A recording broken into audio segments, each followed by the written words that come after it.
We're going to start our calculations with a really simple one, and that is density, which is mass per volume. Density is an intensive physical property, which means that it doesn't matter what your sample size, the density is the same. In other words, if you have a small gold coin versus a big bar of gold, they have the same density. They may have different volumes and different masses, but they have the same ratio. Density can be in different units depending on what you use for your mass and volume, but it's always some kind of mass over volume. Let's look at a simple calculation and just showing some basic problem-solving skills.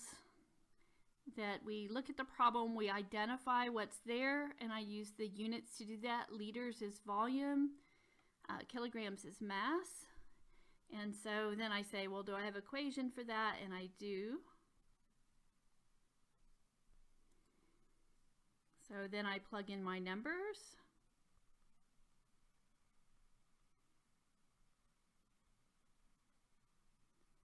And I punch it in my calculator.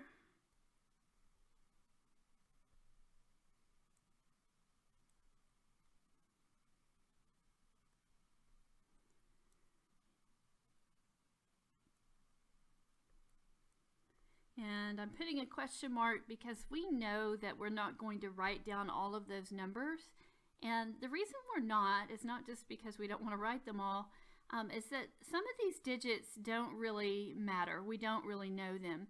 If we look at the measurements that we use to make this calculation, you know, this 7.5 kilograms, that's not on a very precise scale.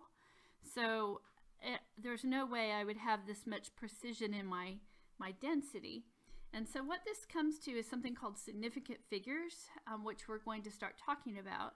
If you know about significant figures, you might want to guess how many sig figs or significant figures we should write here. And I'll go ahead and give you the answer.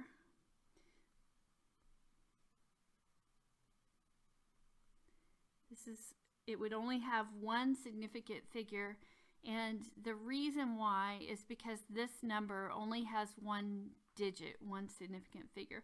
Now let's go through the rules and stuff of how I know that, and I know that by counting sig figs and then using our rules for how to apply them. So I'm going to kind of start at the beginning where we see how measured numbers are not exact, and how we write them shows how exact they are or how much error they have. So let's look at measured numbers. In science, when we write a measured number, we write the value itself, say 25 milliliters, but we also show how well it is known. In other words, 25 milliliters means it gives us an amount of air versus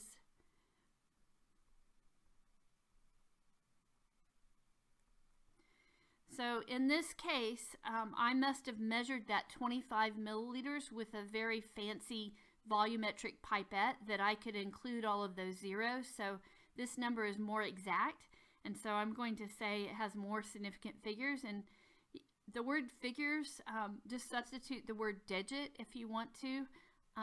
This has 5 significant digits. This one only has 2. And this one would be done like in a simple graduated cylinder. Well, how many digits do we write down? Oh, I see. This answer is already there. So let's see. The way I knew to write that many was that I looked at the lines, and I can see for sure that the measurement is between the 9 and the 10. So that's why I wrote this 9.